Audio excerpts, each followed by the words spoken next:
కార్మికుల సంక్షేమం కోసం అహర్నిశలు శ్రమిస్తున్న నేతలు మన సమాజంలో నిజమైన మార్గదర్శకులు. కార్మికుల హక్కుల కోసం నిలదొక్కుకొని పోరాడుతున్న ఏఐటియుసి వరంగల్ జిల్లా ప్రధాన కార్యదర్శి, తెలంగాణ రాష్ట్ర కార్యవర్గ సభ్యులైన Miyapuram Govardhanachari, Narsampet division AITUC carpenter union ప్రధాన కార్యదర్శి కె బ్రహ్మచారి మెట్రో ఉదయం యాంకర్ శ్రావ్యతో ముఖాముఖి. అందరికీ నమస్కారం. మెట్రో ఉదయం ఎలక్ట్రానిక్ గ్రూప్ మీడియా ప్రజలకు స్వాగతం, సుస్వాగతం. నేను మీ యాంకర్ శ్రావ్య. ఈ రోజు మనం వరంగల్ స్టూడియోలో ఉన్నాం.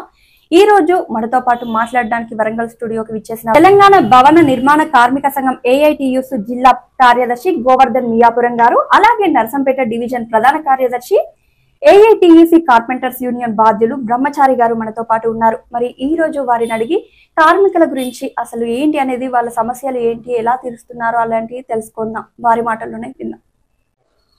నమస్కారం సార్. నమస్కారం అమ్మా. సార్, మరి మీరు కార్మికుల గురించి అసలు మీరు ఎక్కడి నుండి వచ్చారు ఏంటి అనేది చెప్పండి. నా పేరు గోవర్ధన్ మియాపురం. నేను తెలంగాణ భవన నిర్మాణ కార్మిక సంఘం వరంగల్ జిల్లా ప్రధాన కార్యదర్శి. మొదటగా ఈరోజు మా యొక్క కార్మికుల యొక్క సమస్యలు, కార్మికుల యొక్క స్థితిగతుల మీద ఈరోజు వారి సంక్షేమం గురించి ఇక్కడ ఇంటర్వ్యూ చేసినటువంటి మెట్రో ఉదయం ఛానల్ వారికి ధన్యవాదాలు తెలుపుకుంటున్నాం. అదేవిధంగా ఈ యొక్క నిర్వాహకులకు వారికి మా ఏఐటిసి పక్షాన ప్రత్యేక ధన్యవాదాలు తెలుపుకుంటున్నాం. సార్, మరి మనం కార్యక్రమంలోకి వెళ్తే అసలు లేబర్ యాక్ట్ అంటే ఏమిటి, దాని గురించి వివరించండి. ఈ భారతదేశం వ్యాప్తంగా ఇక కార్మికులు ఇక్కడ ఒక సంస్థల్లో కాకుండా ఒక నిర్ణీతమైనటువంటి యాజమాన్యాలను లేనటువంటి పరిస్థితులలో అసంఘటిత కార్మికులు ఎంతో మంది పనిచేయడం జరుగుతుంది. అటువంటి కార్మికుల కోసం ఒక సంక్షేమ బోర్డు ఉండాలి, ఆ కార్మికులకి భద్రత కలగాలి అనేటువంటి ఒక సదుద్దేశంతో గతంలో ఏఐటిసి ఎన్నో పోరాటాలు చేసింది. ఆ యొక్క పోరాటాలలో భాగంగానే 1996 యూపీఏ ప్రభుత్వం ఏర్పడినప్పుడు కమ్యూనిస్టుగా సిపిఐ కేంద్రంలో ప్రధానమైనటువంటి భాగస్వామ్యం ఉన్నప్పుడు 1996 పార్లమెంట్లో చిత్రానంద మిశ్రా గారు, ఇంద్రజిత్ గుప్తా గారు కేంద్ర మంత్రులుగా ఉన్నటువంటి పరిస్థితులలో మా యొక్క కేంద్ర నాయకత్వం, సిపిఐ నాయకులు సంక్షేమ కార్మికుల కోసం, అంటే అసంఘటిత రంగంలో పనిచేసేటువంటి ఒక కార్మికుల కోసం ఒక సంక్షేమ పథకం కావాలి, అదొక రూపకల్పన చేయాలని చెప్పి అప్పుడు కోరగా ఆ యొక్క ప్రభుత్వం 1996 భవన నిర్మాణ కార్మిక సంక్షేమ చట్టాన్ని పార్లమెంట్లో ఇంప్లిమెంటేషన్ చేయడం జరిగింది. అది రాష్ట్రాల యొక్క పరిధిలలో వివిధ రాష్ట్రాల యొక్క పరిస్థితులను బట్టి అమలు చేయడం జరుగుతుంది. ఆ రకంగా ఏర్పడిందే ఈ భవన నిర్మాణ కార్మిక చట్టం. సార్, మరి భవన నిర్మాణ కార్మిక చట్టం అన్నారు. ఈ చట్టం గురించి కార్మికులందరికీ తెలుసా? మీరు ఎప్పుడైనా వివరించారా? మరి ఈ చట్టం 1996లో చేయబడింది అయినప్పటికీ ఈశాన్య రాష్ట్రాలలో తొలుతగా ఇంప్లిమెంటేషన్ చేయడం జరిగింది. ఆ తర్వాత దక్షిణాది రాష్ట్రాల్లో కొంచెం లేటుగా ఇంప్లిమెంటేషన్ అయ్యింది. కొన్ని రాష్ట్రాల్లో ముందుగానే చట్టం చేయబడ్డది ఆ యొక్క అసెంబ్లీల యొక్క పరిధిలలో. కానీ మనకు వచ్చినప్పటికీ ఉమ్మడి ఆంధ్రప్రదేశ్ లో 2006లో అప్పుడున్నటువంటి రాజశేఖర రెడ్డి గారు ముఖ్యమంత్రిగా ఉన్నప్పుడు కాంగ్రెస్ ప్రభుత్వంలో అప్పుడున్నటువంటి సిపిఐ నాయకత్వాలు మా కార్మికులకి ఇతర రాష్ట్రాలలో సంక్షేమ బోర్డు ఏర్పడింది, మీరు కూడా దాన్ని ఇంప్లిమెంటేషన్ చేయాలని కోరగా కమ్యూనిస్టులు అడిగితే ఏదైనా చేస్తామని చెప్పి ఆ యొక్క సంక్షేమ బోర్డును 2006లో మొదలుపెట్టిన 2009 నుంచి అది చట్టంగా రూపొంది కార్మికులకి కార్డులు ఇస్తూ ఆ యొక్క సంక్షేమ పథకాలని కొంతగా అమలు చేస్తూ మొదలు పెట్టడం జరిగింది. సార్, మరి భవన కార్మికుల సంక్షేమం కోసం, వారి కృషి కోసం మీరు ప్రభుత్వం నుండి ఎలాంటి సలహాలు తీసుకుంటున్నారు? ప్రభుత్వం మీకు ఇస్తున్న సలహాలు, పథకాలు ఏంటి? ఈ భవన నిర్మాణ కార్మిక సంక్షేమ చట్టం ద్వారా కార్మికులకు వివిధ పథకాలని వర్తింపజేయడం జరిగింది. సో దాంట్లో భాగంగా కార్మికుల యొక్క కుటుంబాల్లో ఉన్నటువంటి పిల్లలకి వివాహ పథకము, అదేవిధంగా ఒక కార్మికునికి 2 పిల్లలు ఉంటే ఆ 2 అమ్మాయిలకే, అంటే కూతుర్ల యొక్క వివాహానికి కొంత బహుమతి కింద ఒక 30,000 రూపాయల పథకం ఇవ్వడం జరుగుతుంది. గతంలో ఇది తక్కువ ఉండే, కానీ పెరుగుతున్నటువంటి జీవన ప్రమాణాలకు పెంచుకుంటూ పోవడం జరిగింది. ఇప్పుడు ప్రస్తుతం 30,000 అందుతుంది. అదేవిధంగా వారి యొక్క డెలివరీలకు కూడా ఒక్క కుమార్తెకు 2 కాన్పుల చొప్పున 30,000 ఇవ్వడం జరుగుతుంది. అదేవిధంగా కార్మికుడు సహజ మరణంతో చనిపోతే 1,30,000 రూపాయలు ఇవ్వడం జరుగుతుంది. యాక్సిడెంటల్ ప్రమాద మరణం జరిగితే 6,30,000 రూపాయలు కూడా ఇవ్వడం జరుగుతుంది.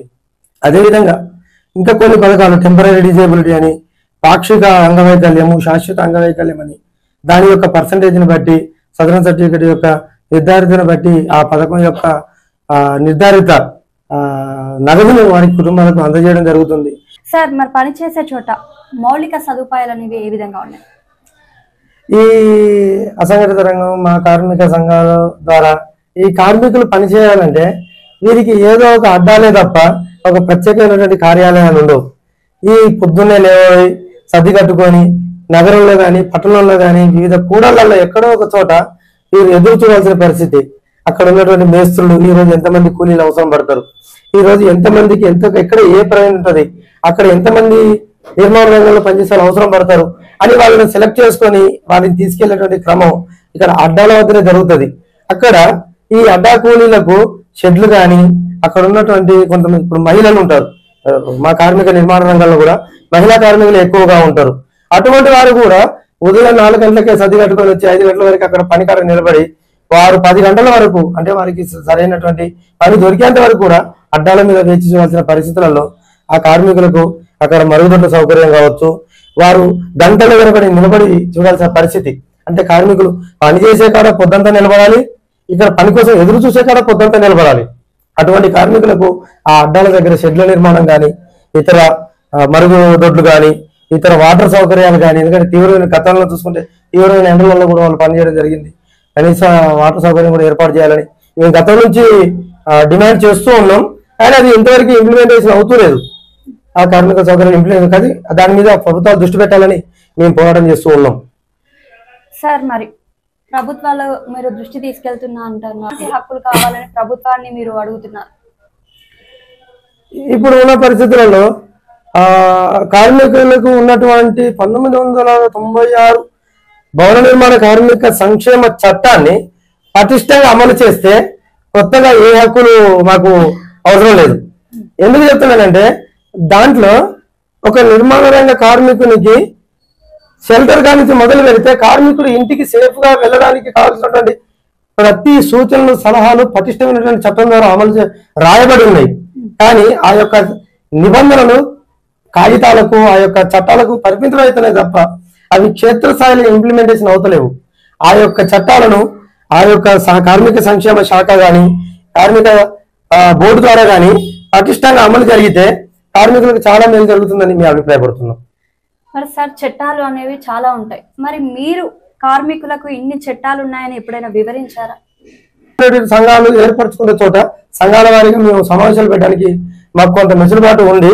అటువంటి చోట్ల మేము బహిరంగంగానే అవగాహన సదస్సులు పెడుతున్నాము. కొన్ని చోట్ల యాజమాన్యాలు సంఘాలు పెట్టడానికి అవకాశం లేని చోట్ల మేము వారికి సపరేట్ గా కొంత సమావేశాలు నిర్వహించి ఇప్పుడున్నటువంటి సామాజిక మాధ్యమాలైనటువంటి ఫేస్బుక్, ఇతర వాట్సాప్, ఇటువంటి వాటి ద్వారా కూడా మేము అవగాహన కార్యక్రమాలు చేయడం జరుగుతుంది. మరి పని చేసే చోట యాజమాన్యం ఒత్తిడి ఎలా ఉంటుంది? ఇప్పుడు ఈ కార్మికులు పనిచేసే చోట వారికి ఒక నియమితమైనటువంటి సమయం కానీ, నియమితమైనటువంటి ఒక సపోర్ట్ కానీ ఉండకపోవడంతో ఆ పనికి అప్పచెప్పడము, ఎక్కువ సమయం పని చేయించుకోవడము, వారు ఏదైనా కొంచెం గట్టిగా ప్రశ్నిస్తే ఈ రోజున ఇతర పని అయిపోయింది ఇంకొకసారి పనికి పిలవమని బెదిరింపులు కూడా గురవడం జరుగుతుంటది. ఏదో ఒక కార్మిక సంఘానికి అనుబంధంగా పనిచేయడం వల్ల వారి హక్కులను కాపాడుకునే విధంగా ఉంటుందని మేము వారికి ఈ విధంగా తెలియజేయడం జరుగుతుంది. అటువంటి చోట్ల అంటే ఈ కార్మిక సంఘాల అనుబంధం లేని కార్మికులకు పని ఒత్తిడి సహజంగానే ఉంటుంది. సార్, మరి ఒత్తిడి జరుగుతుంది, అన్యాయం జరుగుతుంది అంటున్నారు, మరి మీరు ఏఐటియుసి ద్వారా ఏమైనా సమస్యలను కార్మికులకు ఒత్తిడి జరిగినప్పుడు పరిష్కరించారా? ఇప్పుడు పనిచేసే చోట ఏదైనా సమస్య జరిగినప్పుడు ఆయా సంబంధిత వ్యక్తులు మా సంఘం దగ్గరికి వచ్చి ఈ విధంగా జరిగిందని చెప్పినప్పుడు మాత్రమే మాకు ఆ విషయాలు తెలుస్తూ ఉంటాయి. ఎందుకంటే మీరు పనిచేసే ప్రదేశాలు డిఫరెంట్ సెక్టార్లలో ఉంటాయి. కార్మిక సంఘాల నాయకులు వారి యొక్క దైనందిన జీవితంలో వారు కూడా అంటే ఈ నాయకులైనంత మాత్రాన వీరు కేవలం ఒక ప్రభుత్వ అధికారులు లేదంటే వారి విధంగా ఒక కార్యాలయంలో కూర్చొని సెటిల్డ్ జాబ్స్ కాదు వీళ్ళకి. వెంటనే తెలియకపోయినా సమయం తెలిసిన తర్వాత ఆ యొక్క పని, ఆ యొక్క బాధ్యతలను పిలిపించి మాట్లాడి ఆ యొక్క నష్టం జరిగినటువంటి కార్మికునికి కొంత న్యాయం జరిగేలా, అతనికి జరిగినటువంటి ఆ యొక్క ఇబ్బందులని ఆ యొక్క యాజమాన్యాల ద్వారా కొంత ఇప్పించి వారికి వైద్య సాయం కావచ్చు, లేదా ఇతర కుటుంబం గడవడానికి కొంత మిసులుబాటు కావచ్చు, ఇప్పించడం జరిగిన సందర్భాలు చాలా ఉన్నాయి. కార్మికుల కోసం ఉన్న పథకాలు సరిగా అందుతున్నాయా, లేదంటే ఏదైనా జాప్యం జరుగుతుందా? మీ మాటల్లో వివరించు. ఇప్పుడున్న పరిస్థితులలో గత 10 సంవత్సరాలుగా కార్మికుల సంక్షేమానికి నిధులు జాప్యం చాలా జరుగుతుంది. దరఖాస్తులు పరిశీలించడంలో కొంత జాప్యం జరుగుతుంది. ఆ జాప్యం మా యొక్క సంక్షేమ బోర్డు పరిధిలో సిబ్బంది ఎక్కువగా లేకపోవడం ద్వారా, అధికారులు ఉన్నారు, ప్రతి ఒక్క సర్కిల్ కి ఏఎల్ఓ ఉన్నారు, జూనియర్ అసిస్టెంట్, కొన్ని సందర్భాల్లో జూనియర్ అసిస్టెంట్ కూడా లేని పరిస్థితి కార్యాలయాల్లో. మా యొక్క కార్మిక శాఖలో ఈ సిబ్బందిని నియమించుకోలేకపోవడం, రిక్రూట్మెంట్ లేకపోవడంతో కార్మిక పథకాలు చాలా జాప్యం జరుగుతున్నాయి. ఈ జాప్యాన్ని నివారించడం కోసం సిబ్బందిని నియమించుకోవడానికి తగిన మిసులుబాట్లు కార్మిక బోర్డు చర్యలు చేపట్టాలని మేము కూడా వినతి పత్రాలు అందజేస్తున్నాం.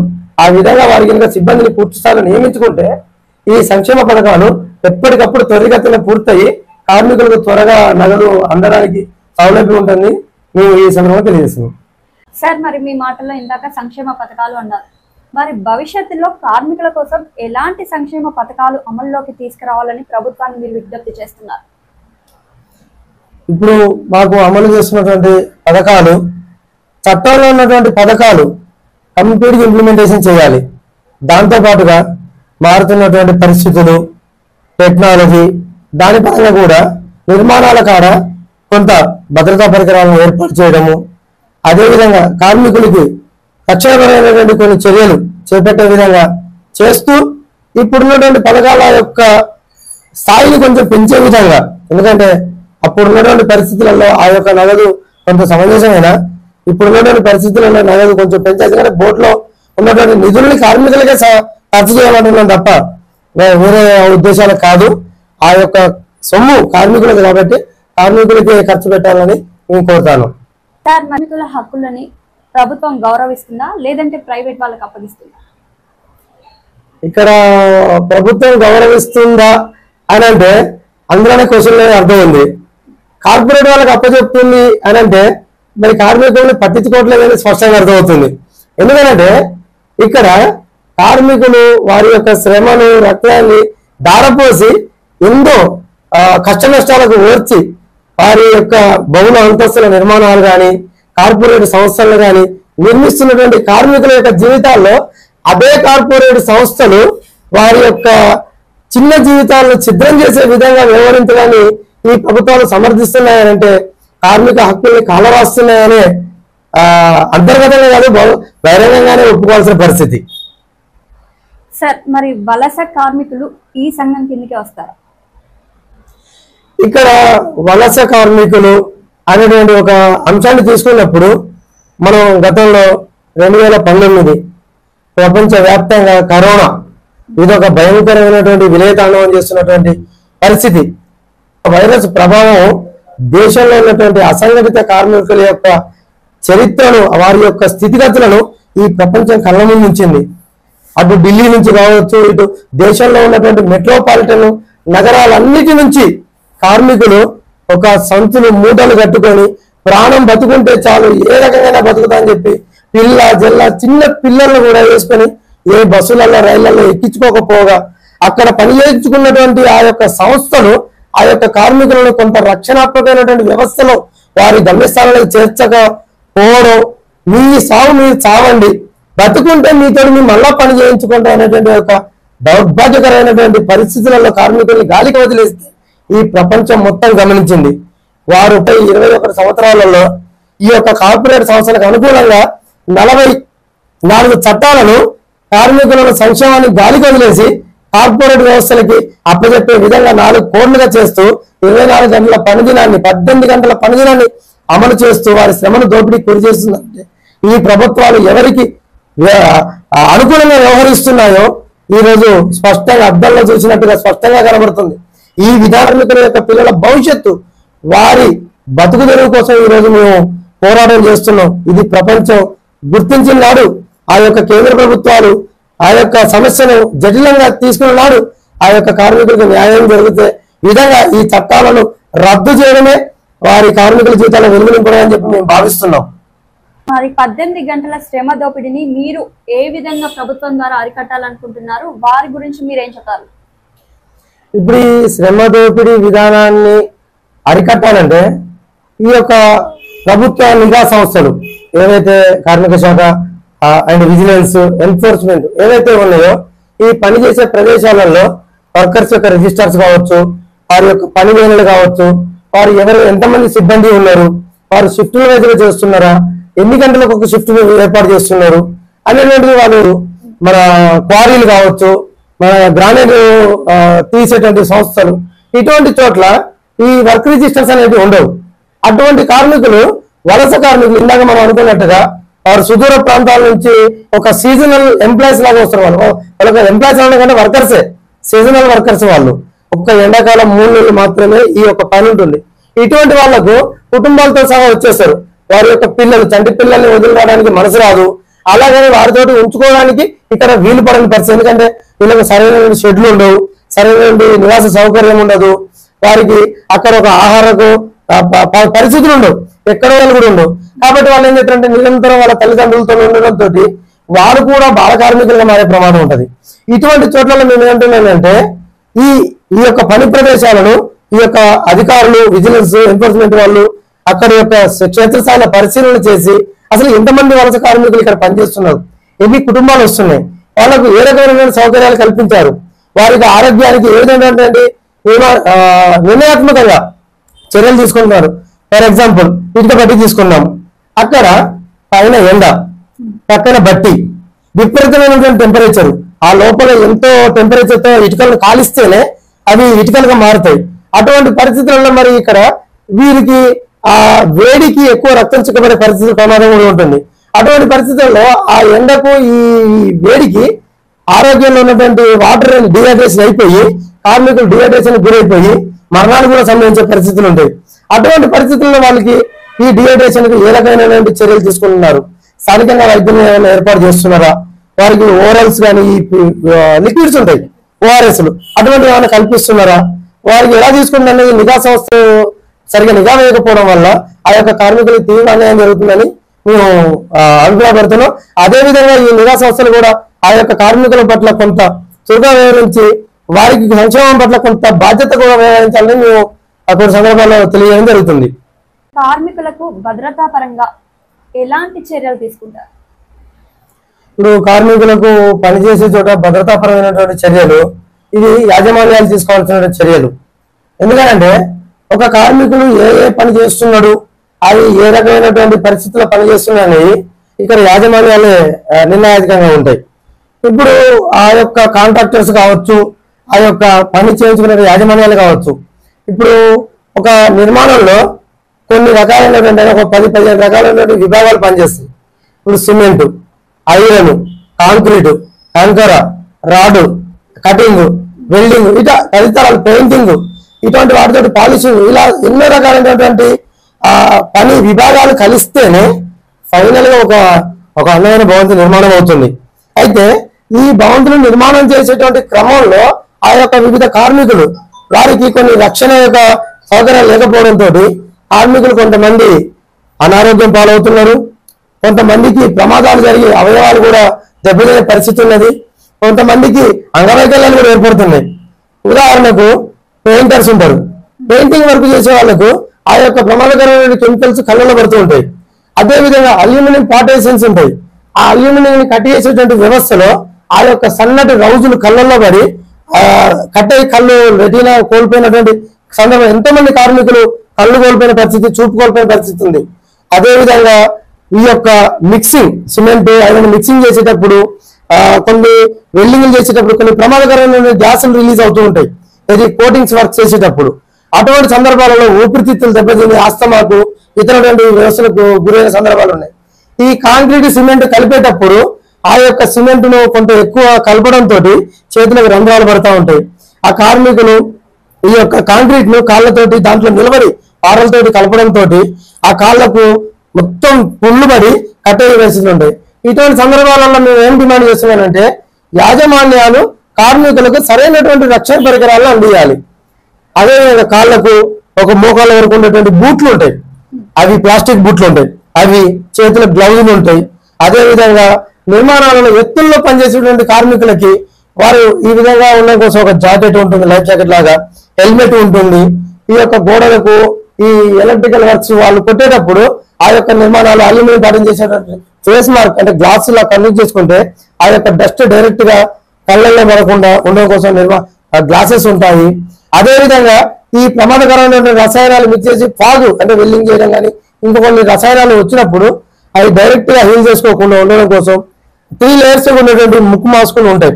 అటువంటి సౌకర్యాలను కల్పించాలని చెప్పి మేము డిమాండ్ చేస్తున్నాం. కానీ అది ఎక్కడ నిర్మాణం దగ్గర చూసినా ఏ కార్మికులకి ఆ యొక్క బూట్లు కానీ గ్లౌజులు కానీ ఎక్కువ శాతం అందుబాటులో ఎక్కడో కార్పొరేట్ పెద్ద పెద్ద సంస్థలు నిర్మాణాలు చేపట్టిన బయట వరకు చేసేటోళ్ళకి మాత్రమే కనబడుతున్నాయి. కానీ అంతర్గతంగా పనిచేసిన ఇండోర్ వర్క్ చేసేటోళ్ళకి ఆ సౌకర్యాలు కనబడుతున్నాయి. ఎందుకంటే ఎవరైనా బయట నుంచి విజిలెన్స్ వాళ్ళు వీళ్ళు చూసుకుంటూ పోయినప్పుడు ఇక్కడ సేఫ్టీ మెజర్స్ పాటిస్తున్నారు అనుకోవడం కోసం మాత్రమే బయట జరుగుతుంది తప్ప ఇండోర్ వర్క్ లో చేసేటోళ్ళకి అది అమలు కావట్లేదు. పూర్తి స్థాయిలో అమలు కావాలని మేము కోరుకోవడం జరుగుతుంది. కార్మికుల సంక్షేమాన్ని దృష్టిలో పెట్టుకొని ఆయా సంస్థలు ఈ యొక్క సేఫ్టీ మెజర్స్ పాటించాలని మేము పోరాడుతున్నాం. సార్, మరి కార్మిక సంక్షేమ పథకాలను ప్రైవేట్ పరంగా చేస్తే మీకు కలిగే నష్టాల గురించి చెప్పండి. ఈ కార్మిక సంక్షేమ పథకాలను ప్రైవేట్ సంస్థలకు అప్పగించడం అని అంటే కార్మికులను రోడ్డు పాలు చేయడమే. ఎందుకంటే ఈ కార్మిక సంక్షేమ చట్టాల కోసం ఎన్నో సంవత్సరాలుగా పోరాడి ఇది కేవలం కార్మిక సంఘాల ద్వారానే సాధించుకున్న చట్టం. అంటే కార్మికులు తమ కార్మిక సంఘాల ద్వారా కొట్లాడి ఒక పార్లమెంట్ లో ఒక చట్టాన్ని తెచ్చుకున్నారు. ఈ తెచ్చుకున్నటువంటి ఈ యొక్క సంక్షేమ బోర్డు ఏ రకంగా అమలు అవుతుంది అన్నది మనం కొంత బ్రీఫ్ గా వెళ్తే ఇక్కడ కేంద్రం నుంచి కానీ రాష్ట్రాల నుంచి కానీ ఆర్థిక శాఖల నుంచి కానీ ఏ విధమైన ఫండ్స్ సంక్షేమ బోర్డుకు రావు. ఇది ప్రధానంగా మనం తెలుసుకోవాలి. అదేవిధంగా ఇక్కడ నిర్మాణాల ద్వారా మరి ఫండ్స్ ఎక్కడి నుంచి వస్తాయి? మరి రాష్ట్రం ఇస్తలేదు, కేంద్రం ఇస్తలేదు, మరి ఫండ్స్ ఎక్కడి నుంచి వస్తాయనంటే ఇక్కడ ఎవరైనా నిర్మాణాల ద్వారా అంటే ఒక యాజమాన్యం ఒక బౌల్ అంతస్తు కావచ్చు, ఒక సింగిల్ అంతస్తు కావచ్చు, ఒక నిర్మాణం 1 లక్ష రూపాయల నిర్మాణం చేయబడితే దాంట్లో 1% సెస్ అంటే 100 రూపాయలు సంక్షేమ బోర్డుకు జమ చేస్తుంది. ఆ విధంగా ఎన్నో 100 కోట్ల రూపాయల ప్రాజెక్టులు, రోడ్లు, రహదారులు, ఇతర నిర్మాణాలు, కార్పొరేట్ సంస్థలు, ఈ అపార్ట్మెంట్లు, ఈ యొక్క నిర్మాణాలు నిత్యం నిర్మాణాలు జరిగేటువంటి ఈ దేశంలో ఆ నిర్మాణాల ద్వారా 1% సెస్ బోర్డుకు జమ చేయడం జరుగుతుంది. ఆ విధంగా జమ అయినటువంటి ఆ యొక్క నిధులే ఈ కార్మికుల సంక్షేమానికి ఉపయోగించడం జరుగుతుంది. ఆ యొక్క సంక్షేమంలో మిగిలినటువంటి నిధులను ప్రభుత్వాలు తమ ఆధీనంలో అంటే కేవలం మంత్రిత్వ శాఖ అనేది ఒక అజమాయిషీ సంస్థే తప్ప కార్మిక సంక్షేమ నిధులను ఇతర పథకాలకు మళ్లించడానికి లేదు.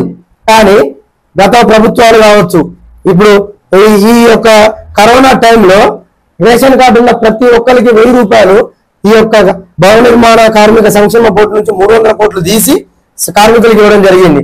అది ఆనాటి ప్రభుత్వం నేను ఇచ్చిందని చెప్పుకోవడం జరిగింది. ఆ తర్వాత ఎన్నికల ముందు కూడా కళ్యాణ లక్ష్మి పథకాలు, ఈ పథకాలు అమలు చేయడం కోసం అంటే ఓట్ల యొక్క రాజకీయాల కోసం ఈ యొక్క నిధులు బోర్డు నిధులను తీసి వారికి కళ్యాణ లక్ష్మికి పంచుకోవడం జరిగింది. అదేవిధంగా 2000 కోట్ల రూపాయలు సుమారుగా ఈ యొక్క బోర్డులకు వెళ్ళి పైసలు తీసి కాళేశ్వరం వంటి ప్రాజెక్టులకు అక్కడ ఖర్చు పెట్టడం జరిగింది. ఇక్కడ సంక్షేమం అనేది కార్మికులకు వారి యొక్క రెక్కల కష్టం మీద తీసుకొచ్చి రూపాయి కూడబెట్టుకుంటే ఈ కూడబెట్టుకున్న పైసలు రాజకీయాలకు, రాజకీయ లబ్ధులకు ఉపయోగించుకోవడం కార్మికుల యొక్క తెలియకుండానే వారి కడుపులో ఉన్న అన్నాన్ని సైతం పీక్కొని తినేటువంటి ఒక దుష్ట సంప్రదాయాన్ని మేము భావిస్తున్నాం. ఆ యొక్క పరిస్థితులలో ఇప్పుడు ఈ సంక్షేమ పథకాలను ప్రైవేట్ వారికి అప్పచెప్తే ఇక శవాలను రాబందులు పీక్కదిన్నట్టుగా ఇప్పుడు కేవలం ఆ యొక్క కుటుంబాలు నష్టపోతున్నాయి. కానీ ఆ చనిపోయిన శవాలను కూడా రాబందులు పీక్కదిన్నట్టుగా ఈ ప్రైవేట్ సంస్థలు తీవ్రమైన ఇబ్బందులకు గురి చేయడం జరుగుతుంది. ఒక ఉదాహరణ, ఆ రోజులలో ఎల్ఐసి అనేటువంటి ఒక సంస్థ, కేంద్ర సంస్థే కొన్ని ఉద్యోగులకు గ్రూప్ ఇన్సూరెన్స్ కట్టడం జరిగింది. ఆ యొక్క గ్రూప్ ఇన్సూరెన్స్ వల్ల ప్రభుత్వ ఉద్యోగులే మాకే సరిగా అమలు చేయలేదని చెప్పి అంటే పేర్లు బహిరంగంగా చెప్పడానికి ఇష్టపడని ఉద్యోగులు వారు చెప్పడం జరుగుతుంది. అంటే ఒక సర్వీసులో ఉన్న ఉద్యోగి తన జీతం పైసలు దాచుకున్నటువంటి సబ్సిడీనే వారికి సమయం ఉన్నప్పుడు ఏ ఆధారం లేని కార్మికులకు మీరు న్యాయం చేస్తారని మేము భావించడం లేదు. కాబట్టి ఈ యొక్క సంక్షేమ పథకాలు ప్రభుత్వం ఆధ్వర్యంలోనే జరగాలి, బోర్డు పరిధిలోనే వారికి చెందాలని మేము కోరడం జరుగుతుంది. మరి ఏఐటియుసి ద్వారా మీరు సాధించిన ముఖ్య విజయాల గురించి చెప్పండి. ఇప్పుడు ఏఐటిసి అనేది ఒక వ్యక్తిగతమైనటువంటి సంస్థ కాదు. ఏఐటిసి అనేది ఒక విశ్వవ్యాప్తమైనటువంటి ఒక ఆర్గనైజేషన్. భారతదేశ వ్యాప్తంగా ఏఐటిసి అంటే ఆ ఏఐటిసిలో మేము ఒక అణువు. ఏఐటిసి సాధించిన విజయాలు అంటే అవి దేశవ్యాప్తం. ఒకసారి మనం గతంలో చూసుకుంటే ఇప్పుడున్నటువంటి కేంద్ర ప్రభుత్వాలు ఎన్నో ప్రభుత్వ రంగ సంస్థలను ప్రైవేటు పరం చేయడానికి చూసింది. అటు రైల్వేలు కావచ్చు, ఇటు ఎల్ఐసి కావచ్చు, అటు సింగరేణి కావచ్చు, ఇటు విద్యుత్ సంస్థలు కావచ్చు, ఎన్నో కేంద్ర సంస్థలను అంటే 1950 మనకు ఎన్నికలు సార్వత్రిక ఎన్నికలు జరిగి మన పార్లమెంట్ మన భారతదేశ స్వతంత్రం వచ్చినట్టు నుంచి అప్పుడు ఎన్నో ప్రభుత్వ రంగ సంస్థలను మనం ఏర్పాటు చేసుకుంటూ వస్తే ఈ గత 10 ఏళ్లుగా కేంద్రంలో అవలంబించిన బీజేపీ ప్రభుత్వం ఈ యొక్క కేంద్ర సంస్థలన్నింటినీ, కేంద్ర ప్రభుత్వ సంస్థలన్నింటినీ వాటిని ప్రైవేట్ పరం చేయడం జరుగుతుంది. ఒక్కసారి మనం ఒక చిన్న ఉదాహరణ చెప్పుకుంటే మన రైల్వేలు గతంలో ఒక ప్రయాణికుడు రైల్వే స్టేషన్ లో ప్రయాణం చేయాలని అంటే ఒక టికెట్ తీసుకుంటే సరిపోయేది, ప్లాట్ఫామ్ టికెట్ అనేది ఉండేది కాదు. కానీ తర్వాత ఒక ₹2 ప్లాట్ఫామ్ వెయిటింగ్ టికెట్ వచ్చింది. అది ఒక నామమాత్రంగా ఒక ప్లాట్ఫామ్ ఉండేది. కానీ ఇప్పుడు ప్లాట్ఫామ్ లో అడుగు పెట్టాలంటే కూడా ₹50 ప్లాట్ఫామ్ టికెట్, మెట్రో ఇతర సౌకర్యాలు పెరుగుతున్న కొద్దీ ఛార్జీలు పెరగడం సహజమైతే ఆ యొక్క సంస్థలు కేంద్ర ప్రభుత్వం నిర్వహించలేక ప్రైవేట్ కార్పొరేట్ వ్యక్తులకి ఇప్పుడు ఫర్ ఎగ్జాంపుల్ పోర్టులు ఉన్నాయి. అవి మన భారతదేశాన్ని ప్రపంచ వ్యాప్తంగా సరుకు రవాణా చేసి మనకు ఎంతో ఆదాయం తెచ్చినటువంటి పోర్టులు ఇవాళ కేంద్ర ప్రభుత్వ సంస్థల నిర్వహణలో ఉండాల్సినటువంటి సంస్థలు అవి. వాటిని కూడా అదాని, అంబానీ లాంటి వాళ్లకు పోర్టులను ప్రైవేట్ పరం చేయడం జరుగుతుంది. ఇవాళ ఆహార సంస్థలు, గిడ్డంగులు, ఒక రైతు పండించిన పంట తన ఇంట్లో నిల్వ చేసుకునే సామర్థ్యం లేక, ఎందుకంటే తాను ఉండడానికే గూడు సక్కగలిగినటువంటి ఒక రైతు తన పంటను ఎక్కడ నిల్వ చేసుకోవాలో తెలియక ఎఫ్సీఐ గోదాములలో నిల్వ చేసుకుంటాడు పంట రేట్ వచ్చేదాకా అమ్ముకోవడానికి కోసం. అటువంటి గోదాములను కూడా నువ్వు నిల్వ చేసుకోవడానికి ఇంత రుసు అని చెప్పి ఈ మధ్యనే ఒక 10 రోజుల క్రితం అదాని సంస్థకు ఆ గిడ్డంగులను కొన్ని కోట్ల రూపాయలకు అప్పచెప్పడం జరిగింది. అంటే మనకు అన్నం పెట్టే రైతు కూడా వాడు ఇంకొకరి చేతిలో బందీ అయిపోయాడు. ఆ రకమైనటువంటి వ్యవస్థ ఉన్నది. అంటే అటువంటి వాటిని నిలువరించడం కోసం ఇవాళ ఎన్నో రకాల పోరాటం చేయడం జరిగింది. మొన్న జరిగినటువంటి రైతు పోరాటం 9 నెలలు రైతులు ఢిల్లీ వీధులలో కంచెలు వేసి ఇచ్చేసినా కానీ ఏఐటిసి ప్రధాన పాత్ర కూడా పోషించింది. ఆ రైతు చట్టాలు వెనుకకు తీసుకోవడం జరిగింది. ఆ విధంగా చెప్పుకుంటూ పోతే ఏఐటిసి ఎన్నో విజయాలను, సుదీర్ఘమైన విజయాలు. ఇవాళ బ్యాంకింగ్లు ప్రైవేట్ పరం కాకుండా సామాన్యుడు దాచుకున్నటువంటి సొమ్ము తన యొక్క ఉద్యోగానికి ఉపయోగించుకునే విధంగా బ్యాంకులను జాతీయ పరంగా ఉంచడం కోసం ఆ రోజు బ్యాంకులు నిర్వహించడం జరిగింది. ఎల్ఐసి కూడా సామాన్యునికి అందుబాటులో ఉండాలని చెప్పి ఎల్ఐసి ప్రైవేట్ పరంగా ఇలా చెప్పుకుంటూ పోతే ఆకాశం నుంచి మొదలు పెడితే మన అడుగు నెల వరకు కూడా ఎన్నో పోరాటాలు, అంటే చరిత్రలో నమోదు కాని విజయాలు ఎన్నో ఉన్నాయి. ఆ విజయాలని చెప్పుకోవడానికి మన జీవితకాలం సరిపోదు, ఒక గ్రంథం కూడా సరిపోదు. మరి మీ కార్మికులకు ఇచ్చే సలహాలు, సూచనలు ఏంటి? ఇప్పుడు కార్మికులకు మా ఏఐటిసి సంఘం ద్వారా ఇచ్చేటువంటి ప్రధానమైనటువంటి సూచన, ఏ కార్మికుడైనా కానీ సంఘటితంగా ఉంటేనే మన హక్కులను కాపాడుకోగలుగుతాం. అసంఘటితంగా ఉంటే మనం ఏ హక్కుల్ని ప్రశ్నించలేము, మన హక్కుల్ని కాపాడుకోలేము. మనకు చిన్నప్పుడు పుస్తకాల్లో ఒక కథ చదువుకున్నట్టుగా ఒక పుల్ల అయితే అందరూ విరిచేయగలుగుతాం సులభంగా. అదే ఒక కట్టెల మొప్పును మనం విరిచేయలేని విధంగా మనం సంఘటితంగా ఉంటేనే మన హక్కులు మనం కాపాడబడతాయి. అది కేవలం ఒక నిర్మాణ రంగ కార్మికులే కావచ్చు, ఏ కార్మికులైనా కానీ, అటు వీధి వ్యాపారస్తులు కావచ్చు, చిరు వ్యాపారులు కావచ్చు, మున్సిపల్ కార్మికులు కావచ్చు, సెక్యూరిటీ గార్డ్స్ కావచ్చు, ప్రైవేటు మాల్స్లలో పనిచేసేటువంటి ఎవరైనా సేల్స్ గర్ల్స్ కావచ్చు, సేల్స్ ఎంప్లాయీస్ కావచ్చు, ప్రైవేట్ పెట్రోల్ బంకులలో పనిచేసేటువంటి ఒక పెట్రోల్ పంపు మ్యాన్స్ కావచ్చు, అసంఘటిత రంగంలో ఏ రంగంలోనైనా కానీ పనిచేసేటువంటి ఏ వ్యక్తులైనా కానీ ఒక సంఘాన్ని, ఒక చిన్న సంఘాన్ని ఏర్పాటు చేసుకొని దాన్ని ఏదైనా ఒక జాతీయ సంఘానికి అనుబంధంగా ఉంచుకుంటే ఆ యొక్క సంఘాలు మీ యొక్క సమస్యలను జాతీయ స్థాయిలో కావచ్చు, రాష్ట్ర స్థాయిలో కావచ్చు పరిష్కరించి మీ యొక్క స్థితిగతులను మెరుగుపరచడానికి ఆ సంఘాలు ఉపయోగపడతాయని, ఆ యొక్క సంఘాలతో అనుబంధంగా ఉండడం మీ యొక్క భవిష్యత్తుకు మంచి ఉపయోగమే తప్ప నష్టాలైతే ఏమీ లేవని ఏ కార్మికుడైనా సంఘాలకు అనుబంధంగా ఉండాలని మేము కోరుతా ఉన్నాం. సార్, మరి మీరు ఈ రంగంలోకి రావడానికి మిమ్మల్ని ప్రేరేపించింది ఎవరు? ఎలాంటి ప్రోద్బలంతో వచ్చారా, లేదా మీకు ఇష్టమైనది మీరు ఇందులోకి వచ్చారా చెప్పండి. నేను నా చిన్నప్పటి నుంచి కొంచెం వామపక్ష సిద్ధాంతాలతోటి వామపక్ష భావజాలంతో నేను ఉండడం జరిగింది. దానికి కారణం నేను చిన్నప్పుడు చదువుకున్నప్పుడు మా యొక్క స్కూళ్ళల్లో కొన్ని విద్యార్థి సంఘాలు, యువజన సంఘాలు అప్పుడు సమావేశం ఏర్పాటు చేస్తూ విద్యార్థి పోరాటాల మీద అవగాహన కల్పించడం, వారు కొంత విప్లవ సాహిత్యాన్ని పాటల ద్వారా కావచ్చు, ఉపన్యాసాల ద్వారా కావచ్చు మా యొక్క స్కూళ్ళలో కార్యక్రమాలు చేస్తున్నటువంటి క్రమంలో నేను ఆ భావాల పట్ల ఆకర్షితులయ్యి ఆ యొక్క సమాచారాన్ని క్రోడీకరించి ఆ యొక్క నాయకుల చరిత్రలు, అసలు పోరాటాలు ఏంటిది, దాని వైపుగా నేను ఎక్కువ ఇంట్రెస్ట్ పెట్టాను. ఆ క్రమంలో ఇక ఏదో కొంత చదువు అయిపోయింది, తర్వాత కొంత అయిపోయిన తర్వాత ఇక నేను నా యొక్క వృత్తి మీద ఆధారపడి నేను ల్యాప్టాప్ పని చేసుకుంటూ చేస్తున్న క్రమంలో నర్సంపేటకు నేను వృత్తిరీత్యా రావడం జరిగింది. ఈ యొక్క నర్సంపేట ప్రాంతంలో అదే సంవత్సరంలో మాదనపేట రోడ్డుకు గుడిసెలు వేయడం జరిగింది. ఆ గుడిసెలలో నేను కూడా ఒక పార్టీ కార్యకర్తగా కమిటీగా అక్కడ గుడిసేసుకోవడం వెళ్ళిన క్రమంలో నా యొక్క భావజాలం, నా యొక్క వాక్చాతుర్యం, నా యొక్క వ్యవహార శైలి చూసి అక్కడ ఉన్నటువంటి స్థానిక రాష్ట్ర నాయకులు కామ్రేడ్ పంజాల రమేష్ గారు, ఆయన రాష్ట్ర సమితి సభ్యులుగా ఉన్నారు అప్పుడు, ఇప్పుడు కూడా రాష్ట్ర సమితి సభ్యులే.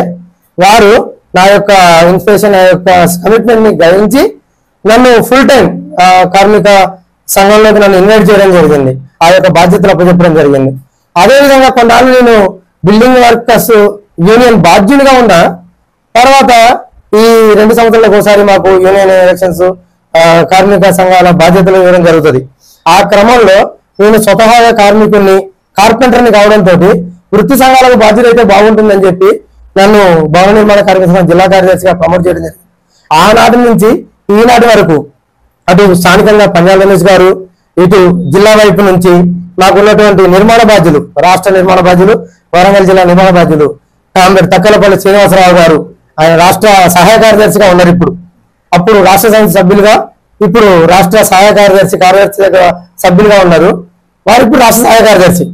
వారు కూడా ప్రతి విషయంలో నాకు చారి నువ్వు ఇలా ఉండాలి, అలా ఉండాలి, ఈ రకంగా ఉంటే ఈ విధంగా ఉంటుంది అని చెప్పి వీరుతో పాటుగా అటు జిల్లా కార్యదర్శి గారు కావచ్చు, ఇటు మా యొక్క రాష్ట్ర వర్కింగ్ ప్రెసిడెంట్ గా ఉన్నటువంటి మా గన్నార్ రమేష్ గారు కావచ్చు, ప్రతి ఒక్కరు జిల్లాలో ఉన్నటువంటి ప్రతి ఒక్కరు వారి వారి సలహాలు సూచనలు అందించడం, నాకు ఈ రంగం మీద విశేషమైనటువంటి పట్టు రావడానికి ప్రధాన కారణం మాత్రం మా యొక్క జిల్లా నిర్మాణ బాధ్యులు ప్లస్ రాష్ట్ర నిర్మాణ బాధ్యులు రమేష్ గారు, శ్రీనివాసరావు గారు, వీరిద్దరే ప్రధానంగా అని చెప్పుకోవచ్చు.